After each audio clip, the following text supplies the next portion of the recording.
Well, we're going to introduce a groundwater model and talk a little bit about how groundwater moves beneath the earth when it's out of sight. And our groundwater model is here. We've got a valley with a river flowing through it, or a stream. Downstream is toward me, and it drains through a tube into a basin on the floor. As you come across the valley, you would naturally come to a mountain, and we've eliminated the mountain to make the model reasonable in size, but we've stored the water that's under the mountain in a jar, and we're going to feed it through this feed tube on the side and allow the water to move from there across the valley through the aquifer and make its way to the stream. We can detect the movement of that water by injecting some dye. We add it here and it will show up as a spot at that point. So this is just green food coloring, and I'm injecting it with a syringe. So as you can see, we've added dye here, and the purpose of that is to allow us to visualize water movement through the model.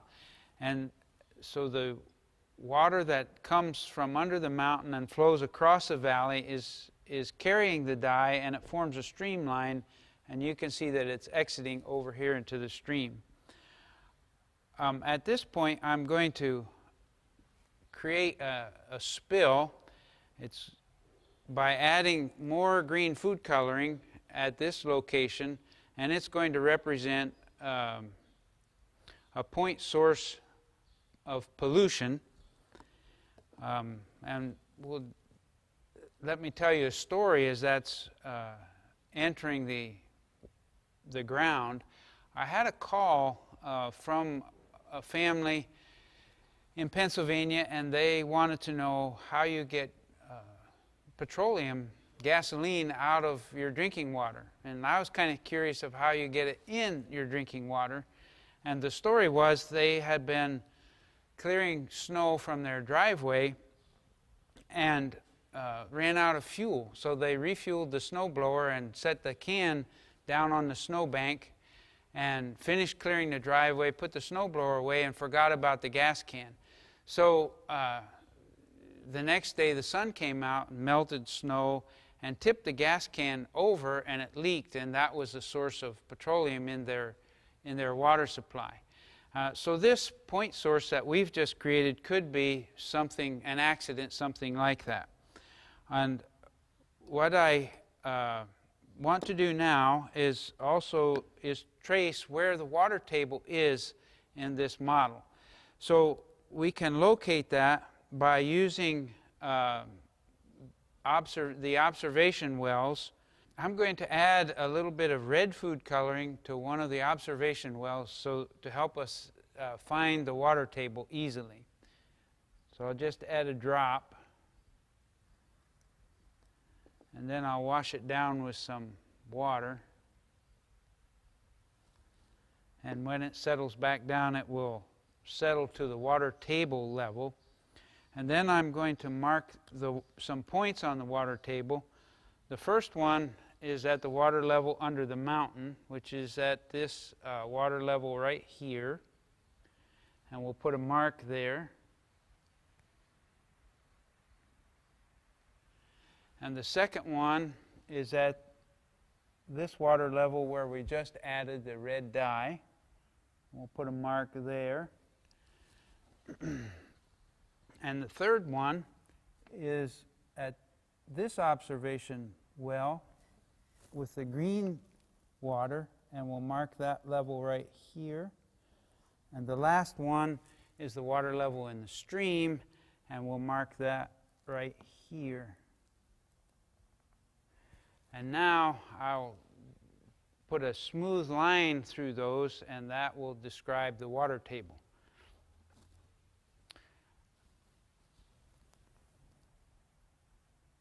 Go ahead, do what you need to do, Tom. I'll just edit that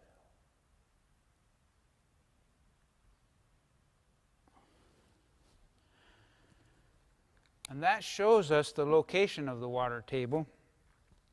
And we need to be the water table, we can find it in reality by digging a hole. The hole will be empty until we reach the water table, and if we dig further below the water table, it will fill up with water. That's what these observation wells are showing us. We have a pumping well, drinking water well, located right here, and I'm going to add a pump to that well, just a syringe. This represents the pump, and we'll extract some water from that well. And I usually like to ask the audience what color water they expect to find, and often they're divided. It'll either be green or it'll be clear, and so we'll pull a little bit out and see what happens. And here we're getting green water immediately. So our point source has drifted down and across the aquifer and has reached the well, and the well is heavily contaminated, as we can see by the green color in the syringe. I'm going to get rid of that water. That went into the basin, which is collecting all of the outflow water from this well. And I'm going to install the pump again, and I'm going to pump one more time. And this time I want you to observe these observation wells and see what happens to the water level in those as we extract water from this well. And you should be able to see the observation water levels drop, and that indicates that this water table changes shape, and it doesn't remain more or less horizontal. It forms a cone of depression around the well, drops toward the well, and you may be able to see the dye from the point source has dropped to the well and sort of outlines that cone of depression. So we've shown that pollution moves, or groundwater moves slowly. In fact, let me describe how slowly it moves. When we first started this model, it took about a half an hour to move the dye from here to the exit point, which is a little bit more than a foot long. So if we make it a foot in half an hour, that's 2 feet an hour. That's about 50 feet a day.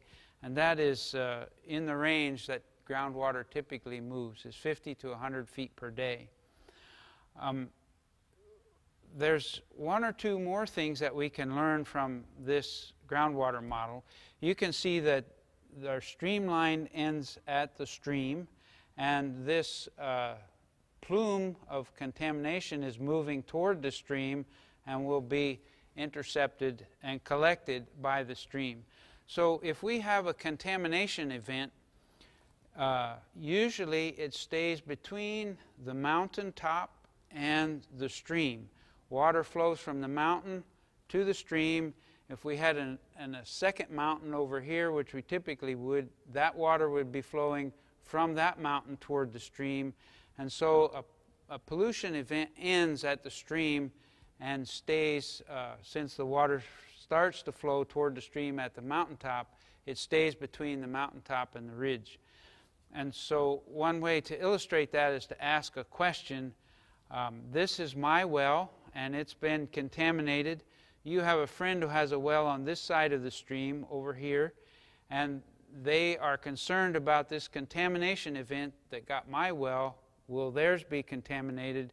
And the best answer is no, it will stop at the stream. So unless something unusual happens, such as a drought that dries up the stream, this contamination will not be pulled to the other side.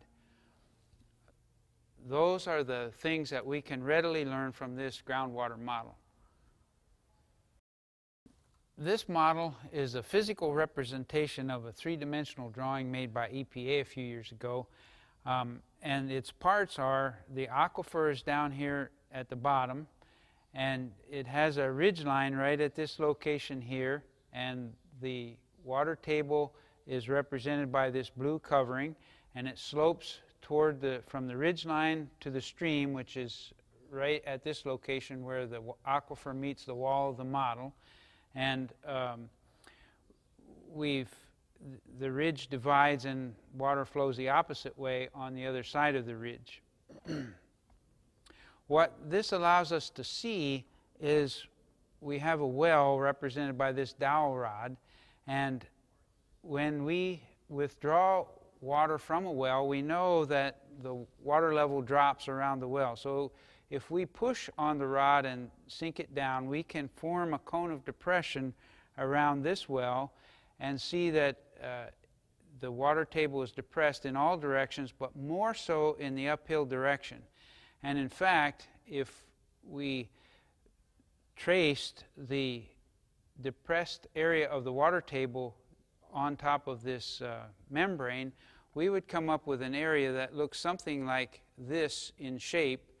And this is the circular part of the cone of depression, and it extends all the way up the hill to the ridge line then.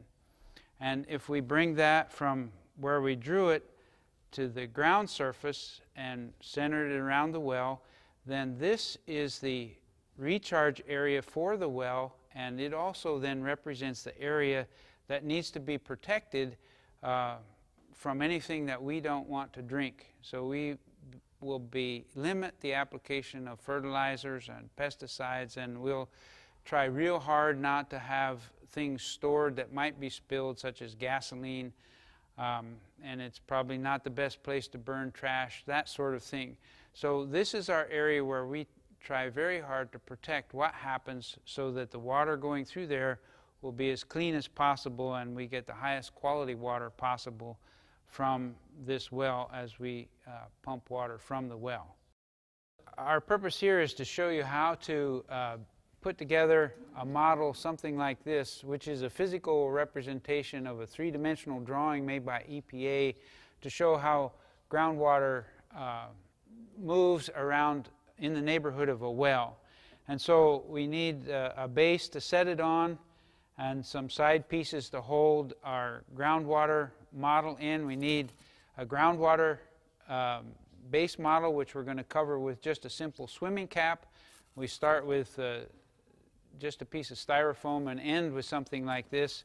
The other parts are the end walls, and they are shaped a little bit to match the curve of the top, and so they will go there. And we need one more piece to support the plexiglass cover at the top, and of course we need that plexiglass cover, and this can be heat formed at 300 degrees, and then I simply put, before I cut this opening out, I just laid a piece of aluminum foil over the top and then laid the warm plexiglass over the top of that and held it in place until it cooled to get its shape.